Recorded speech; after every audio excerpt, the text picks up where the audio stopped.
ঈদে বাড়ি ফেরার পথে বগুড়ার শেরপুরে মাইক্রোবাস দুর্ঘটনায় ৩ জন নিহত হয়েছেন। এতে অন্তত ১০ জন আহত হয়েছেন। ১৮ মার্চ সকাল ৭:৩০টার দিকে শেরপুর উপজেলার ভবানীপুর ইউনিয়নের ছনকা এলাকায় ঢাকা বগুড়া মহাসড়কে এ দুর্ঘটনা ঘটে। নিহতরা হলেন রংপুরের কাউনিয়া উপজেলার তালুক শাহবাজ গ্রামের মমিনুল ইসলাম, তার বোন শিউলি বেগম এবং কিশোরী মোসাম্মদ তায়েবা। সে একই এলাকার শহীদুল ইসলামের মেয়ে।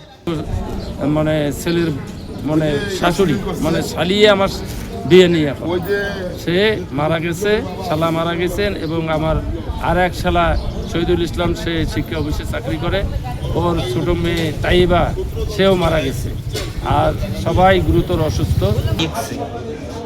আইএক্সে ভুল পথে যাওয়ার পরে এই পথে ব্যাগে দেওয়ার টাইমে গাড়ির অ্যাক্সিডেন্ট হয়ে গেছে।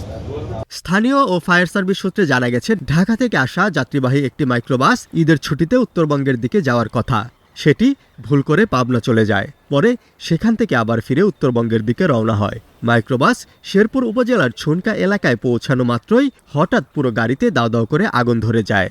এ সময় চালক নিয়ন্ত্রণ হারিয়ে রোড ডিভাইডারের সাথে ধাক্কা খেলে বিকট শব্দ হয়। প্রত্যক্ষদর্শীরা জানান, আগুনের তীব্রতায় যাত্রীদের বের হওয়ার সুযোগ ছিল খুবই কম। হাইসটা ধাক্কা লাগায়, সে ধাক্কা লাগায় সামনের অংশ একদম দুমড়ে মুচড়ে যায়। তখন ওখানে ফায়ার সার্ভিসের লোকজন যায়, স্থানীয় লোকজন যায়, আমরা হাইওয়ে পুলিশ যাই।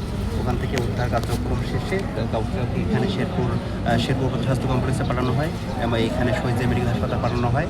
ওখানে একজন ঘটনাস্থলেই মারা যান। তারপর শেরপুর স্বাস্থ্য কমপ্লেক্সে একজন মারা গেছেন এবং শহীদ মেডিকেল হাসপাতালে একজন মারা গেছেন। ঘটনাস্থল থেকে পালিয়ে গেছে, আমরা কোনো তার নাম পরিচয় জানতে পারিনি। গাড়িটা যিনি ঠিক করছিলেন শহীদুল নামে এক ব্যক্তি, তিনিও আহত, এবং শিউলির যিনি মারা গেছেন তার বাবা হচ্ছেন শহীদুল সাহেব সেরকম কথা বলতে পারছেন না। ওনার সঙ্গে কথা বলে আমরা ড্রাইভারের সম্পর্কে জানতে পারবো এবং আইনগত প্রক্রিয়া অনুযায়ী করবো।